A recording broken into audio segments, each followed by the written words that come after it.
Right, ఇక breaking news చూస్తున్నాం.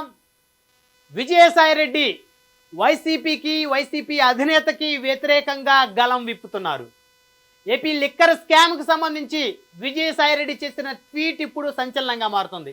ఒకసారి మనం చూస్తే విజయసాయి రెడ్డి ఇది ఆయన అఫీషియల్ ట్విట్టర్ అకౌంట్. అయితే ఈ అఫీషియల్ ట్విట్టర్కి సంబంధించి కొద్దిసేపటి క్రితం ఆయన ఒక ట్వీట్ చేశారు. ఆ ట్వీట్ మనం చూడొచ్చు. ఏపీ లిక్కర్ స్కామ్లో నా పాత్ర విజిల్ బ్లోయర్. అంటే విజిల్ బ్లోయర్ అంటే యాజమాని లేదా ఒక సంస్థలోని లేకపోతే ఒక వ్యవస్థలోని ఉద్యోగులు చేసినటువంటి తప్పులను చట్టం దృష్టికి తీసుకురావటం లేదా ప్రభుత్వం దృష్టికి తీసుకురావటం. సో దానినే విజిల్ బ్లోయింగ్ అంటారు. సో కాబట్టి ఇక్కడ విజయసాయి రెడ్డి తనని విజిల్ బ్లోయర్తో పోల్చారు. అంటే తనదేమీ సంబంధం లేదన్నారు. ఎవరైతే తప్పులు చేశారో, ఎవరైతే చట్ట వ్యతిరేక కార్యకలాపాలకు పాల్పడ్డారో వారికి సంబంధించినటువంటి అంశాలను మాత్రమే తాను ప్రభుత్వం దృష్టికి, చట్టం దృష్టికి తీసుకొస్తున్నాననేటువంటి ఉద్దేశంతో ఆయన ఒక ట్వీట్ చేశారు. ఏపీ లిక్కర్ స్కామ్లో నా పాత్ర విజిల్ బ్లోయర్. తప్పించుకునేందుకే దొరికిన దొంగలు, దొరకని దొంగలు నా పేరుని లాగుతున్నారు. అంటే ఇక్కడ చాలా క్లియర్గా అర్థం చేసుకోవచ్చు. దొరికిన దొంగలు అంటే ఎవరైతే ఏపీ లిక్కర్ స్కామ్లో ప్రస్తుతం నిందితుడిగా ఆరోపణలు ఎదుర్కొంటా ఉన్నారో కసిరెడ్డి రాజశేఖర రెడ్డి, ప్రస్తుతం ఆయన్ని ఏపీ పోలీసులు ఆయన్ని విచారిస్తా ఉన్నారు. సో ఆయనకు సంబంధించి ఆయన్ని దొరికిన దొంగలతో అయితే విజయసాయి రెడ్డి పోల్చారు. అదేవిధంగా దొరకని దొంగలు అంటే వైకాపాకి సంబంధించి కొంతమంది కీలక నేతలు, ఆ పార్టీకి సంబంధించినటువంటి అధినేతతో పాటు మరి కొంతమంది ఆయనకి లెఫ్ట్ హ్యాండ్, రైట్ హ్యాండ్గా ఉండేటువంటి నేతలను ఉద్దేశించి ఇక్కడ విజయసాయి రెడ్డి చెప్తున్నట్లయితే చాలా స్పష్టంగా అర్థమవుతుంది.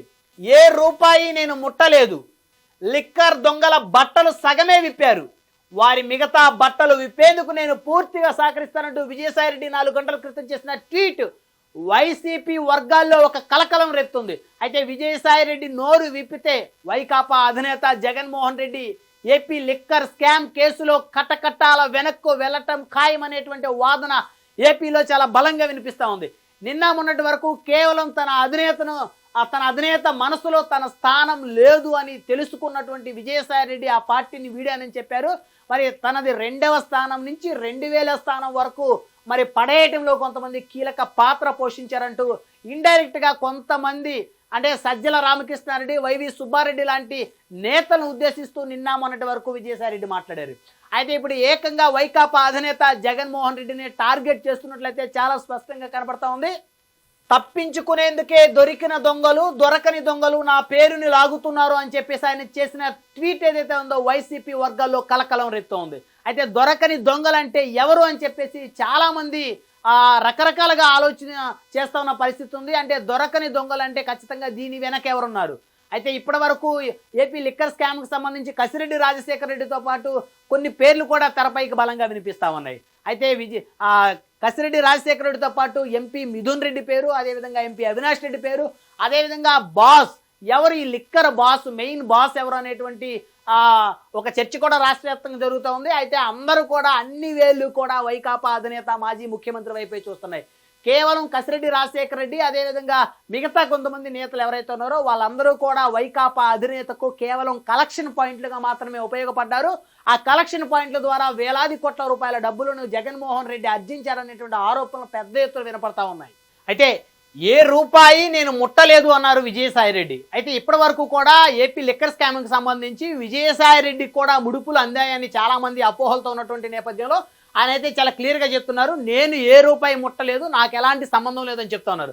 అయితే ఎలాంటి సంబంధం లేదని చెప్తున్న నేపథ్యంలో ఖచ్చితంగా విజయసాయి రెడ్డికి ఆ డబ్బులు ఎవరికి వెళ్ళినాయి, ఆ ముడుపులు ఎవరికి వెళ్ళినాయి, డిస్టిలరీస్ ద్వారా ఆ డిస్టిలరీస్ దగ్గర నుంచి ఎవరు కలెక్షన్ ఏజెంట్లు ఎవరు కలెక్ట్ చేశారు, ఆ డబ్బులు తీసుకెళ్ళి మరి ఎవరికి ఇచ్చారు, ముఖ్యమంత్రికే ఇచ్చారా లేకపోతే మరెవరికన్నా ఇచ్చారనేటువంటి అంశం అయితే పూర్తిగా ఖచ్చితంగా విజయసాయి రెడ్డికి అయితే తెలుసు అనేటువంటి ఆ నేపథ్యంలోనే పోలీసులు కూడా మరి ఆయన్ని విచారించే అవకాశం అయితే చాలా స్పష్టంగా ఉంది. సిఐడి పోలీసులు అదేవిధంగా ఏ రూపాయిని ముట్టలేదు, లిక్కర్ దొంగల బట్టలు సగమే విప్పారు, అదేవిధంగా వారి మిగతా బట్టలు విప్పేందుకు నేను పూర్తిగా సహకరిస్తా అన్నాడు. అంటే లిక్కర్ దొంగల బట్టలు సగమే విప్పారంటే ఇప్పటివరకు కేవలం కసిరెడ్డి రాజశేఖర రెడ్డి మాత్రమే మరి సిఐడి పోలీసులు అదుపులో తీసుకున్నటువంటి నేపథ్యంలో మరి సగమే విప్పారు లిక్కర్ దొంగల బట్టలు అని చెప్పేటువంటి నేపథ్యంలో ఇంకా కొంతమంది పెద్దలు ఉన్నారు, ఈ యొక్క లిక్కర్ స్కామ్ వెనక పెద్ద పెద్ద తలకాయలు ఉన్నాయి అనేటువంటిది అయితే విజయసాయి రెడ్డికి ఖచ్చితంగా తెలుసు అని అయితే స్పష్టంగా అర్థమవుతుంది.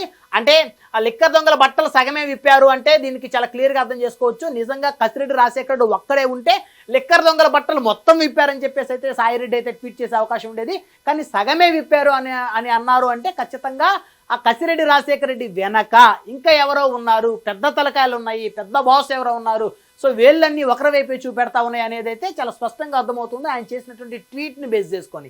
అదేవిధంగా వారి మిగతా బట్టలు విప్పేందుకు నేను పూర్తిగా సహకరిస్తానంటే ఇక్కడ ఖచ్చితంగా ఆ లిక్కర్ స్కామ్కి సంబంధించి ఎవరెవరు ఉన్నారు, ముడుపులు ఎవరికి వెళ్ళినాయి, మరి డిస్టిలరీస్ దగ్గర నుంచి డబ్బులు ఎవరు కలెక్ట్ చేశారు, కలెక్ట్ చేసిన డబ్బులు ఎక్కడికి వెళ్ళాయి, నగదు రూపంలో కలెక్ట్ చేశారా, హవాలా రూపంలో కలెక్ట్ చేశారా, లేకపోతే ఏదైనా ట్రాన్సాక్షన్ రూపంలో కలెక్ట్ చేశారా, కలెక్ట్ చేస్తే ఎవరి చేతికి వెళ్ళి ఆ ఎవరు తీసుకున్నారు, అక్కడి నుంచి మరి ఏం ఆస్తులు కొన్నారు, మరి లండన్లో ఆస్తులు కొన్నారా, దుబాయ్లో ఆస్తులు కొన్నారా, సింగపూర్లో ఆస్తులు కొన్నారా అనేది కూడా విజయసాయి రెడ్డి గారికి అయితే చాలా క్లియర్గా ఒక అవగాహన ఉన్నట్లయితే చాలా స్పష్టంగా అర్థమవుతుంది. అయితే ఇప్పుడు ఈయన వారి మిగతా బట్టలు విప్పేందుకు నేను పూర్తిగా సహకరిస్తాను అన్నారంటే ఖచ్చితంగా లిక్కర్ స్కామ్ యొక్క ప్రధాన నిందితులు ఎవరు, గత 5 ఏళ్ల వైకాపా ప్రభుత్వ హయాంలో మరి మద్యానికి సంబంధించినటువంటి జరిగినటువంటి అనేక అవకతవకలు, అదేవిధంగా ఏవైతే డిజిటల్ ట్రాన్సాక్షన్ నిరాకరించి కేవలం నగదు రూపంలోనే దాదాపు 4 ఏళ్ల పాటు మరి వైన్ షాపుల్లో ఆ డబ్బులు తీసుకోవటం ఏదైతే ఉందో మరి ఆ డబ్బులన్నీ కూడా ఎటువైపు వెళ్ళి అనేది అయితే ఖచ్చితంగా విజయసాయి రెడ్డికి అవగాహన ఉండే అవకాశం ఉంది. అయితే ఇక్కడ ఒకటి చాలా క్లియర్గా మనం అయితే చెప్పుకోవచ్చు, ముఖ్యమంత్రి జగన్మోహన్ రెడ్డి గారికి తెలియకుండా ఈ లిక్కర్ స్కామ్ జరిగే అవకాశం లేనే లేదు. ఎందుకంటే ఒక 10 రూపాయల టీ తాగినప్పటికీ కూడా ఫోన్పే డిజిటల్ రూపంలో చెల్లించేటువంటి యాక్సెస్ ఉన్నటువంటి ఈ రోజుల్లో సాధారణ వ్యక్తి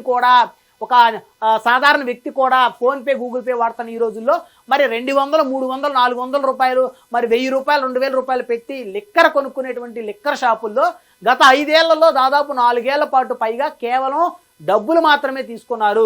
డిజిటల్ ట్రాన్సాక్షన్స్ని ఎలో చేయలేదు, కేవలం నగదు రూపంలో మాత్రమే అన్ని లిక్కర్ షాపుల్లో తీసుకున్నారు. అందులోనూ లిక్కర్ షాపులన్నీ కూడా మద్యం దుకాణాలన్నీ కూడా ప్రభుత్వమే దగ్గరుండి నిర్వహించింది. సో కాబట్టి ప్రతి వైన్ షాపు నుంచి 100 కోట్ల రూపాయలు డబ్బులు ఎక్కడికి వెళ్ళాయి, దాదాపు 4 ఏళ్ల పాటు వైన్ షాపుల్లో ఒక్కొక్క వైన్ షాప్కి తక్కువలో తక్కువ వేసుకున్నా కనీసం 10 కోట్ల రూపాయలు ట్రాన్సాక్షన్ జరిగి ఉంటుంది. 10 కోట్ల రూపాయల మద్యం ఒక్కొక్క వైన్ షాప్ నుంచి 4 ఏళ్ల పాటు అమ్మేటువంటి అవకాశం చాలా స్పష్టంగా ఉంది. కాబట్టి ఇవన్నీ కూడా ఎక్కడికి వెళ్ళినాయి, 1000 కోట్ల రూపాయల నగదు ఎక్కడికి వెళ్ళాయి, ఏ ప్యాలెస్కి వెళ్ళాయి, ఏ దేశానికి వెళ్ళాయి, అక్కడ ఏం ఆస్తులు కొన్నారనేది విజయసాయి రెడ్డి గారికి అయితే క్లియర్గా తెలుసు. గత 5 ఏళ్ల పాటు మద్యంలో అనేక అవకతవకలు జరిగినాయి. 100 రూపాయల మద్యం బాటిల్ 400లకు అమ్మినటువంటి పరిస్థితులు కూడా ఉన్నాయి. అందులో ప్రెసిడెంట్ మెడలు, బూమ్ బూమ్ బీర్లు లాంటి అనేకమైనటువంటి కొత్త రకం మద్యం తీసుకొని వచ్చి అమ్మినటువంటి పరిస్థితులు ఉన్నాయి. దాని ద్వారా 1000 కోట్ల రూపాయలు డబ్బును అక్రమంగా గత ప్రభుత్వంలో ఉన్న పాలకులు పోగేసుకున్నారనేటువంటి అంశం అందరికీ తెలిసిందే.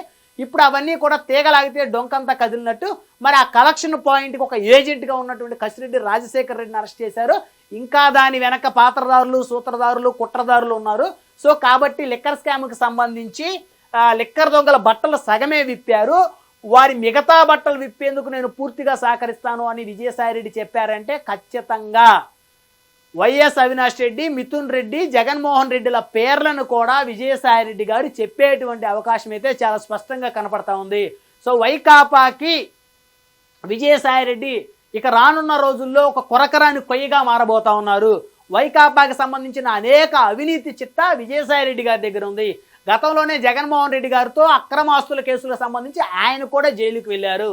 2004లో రాజశేఖర రెడ్డి గారు ముఖ్యమంత్రి అయిన దగ్గర నుంచి ఆ కుటుంబం అక్రమంగా సంపాదించిన ప్రతి రూపాయి కూడా విజయసాయి రెడ్డి గారికి తెలుసు. అందులోనూ ఆయన చార్టెడ్ అకౌంట్, ఆ కుటుంబానికి ఒక ఆడిటర్గా ఉన్నారు ఆయన. సో ఆయనకు పూర్తి వివరాలు తెలుసు, వాళ్ళ సంపాదన గురించి పూర్తిగా ఆయనకు అవగాహన ఉంది. సో కాబట్టి ఈయన ఇప్పుడు అప్రూవర్గా కనుక మారితే 2004 నుంచి పోగేసుకున్నటువంటి సంపద అంతా కూడా విజయసాయి రెడ్డి గారు ఎక్కడెక్కడ పోగేశారు ఆస్తులు, ఎక్కడెక్కడ ఆస్తులు కొన్నారు, ఎవరెవరిని బెదిరించారు, ఎక్కడెక్కడ సెటిల్మెంట్లు చేశారు, మరి ఎక్కడెక్కడ ఇన్వాల్వ్ అయ్యారు, ఎక్కడెక్కడ కుంభకోణాలు చేశారు, అవన్నీ కూడా విజయసాయి రెడ్డి గారు ఖచ్చితంగా రాష్ట్ర కేంద్ర ప్రభుత్వాల ముందుంచే పరిస్థితులు చాలా స్పష్టంగా కనపడతా ఉన్నాయి. విచారణ అధికారులకి విచారణ సమయంలో అన్నీ కూడా క్లూలన్నీ ఇచ్చేటువంటి అవకాశాలు స్పష్టంగా కనపడతా ఉన్నాయి. సో కాబట్టి ఇక్కడ వారి మిగతా బట్టలు విప్పేందుకు సహకరిస్తానంటే ఆయన ఎవరి బట్టలు విప్పబోతా ఉన్నారు? వైకాపాలో కీలక నేతల బట్టలు విప్పబోతా ఉన్నారా, లేకపోతే చివరికి ఇప్పుడు ఆయన మాట్లాడిన మాట ఏదైతే ఉందో వైకాపా అధినేత జగన్మోహన్ రెడ్డి గారి అవినీతి చిట్టాన్ని బయటికి తీసి ఆయన బట్టలు విప్పబోతా ఉన్నారా అనేటువంటి రకరకాల అర్థాలు వచ్చే విధంగా ఆయన చేసినటువంటి ట్వీట్ అయితే 4 గంటల క్రితం చేశారు. ఈ ట్వీట్ ఆంధ్రప్రదేశ్ రాజకీయాలను షేక్ చేస్తుందని చెప్పుకోవచ్చు. ఇప్పటికే ఈ ట్వీట్ దాదాపు 157,000 మందికి ఈ ట్వీట్ రీచ్ అయింది. సో విజయసాయి రెడ్డి అప్రూవర్గా గనక మారి అన్ని సాక్ష్యాధారాలు గనక ఆయన గనక అధికారులు గనక విచారణ అధికారులు గనక తెలియజేస్తే ఇక జగన్మోహన్ రెడ్డి గారి కంచు కోట కుప్పకూలటం ఖాయం అనేటువంటి పరిస్థితులు స్పష్టంగా కనబడతా ఉన్నాయి.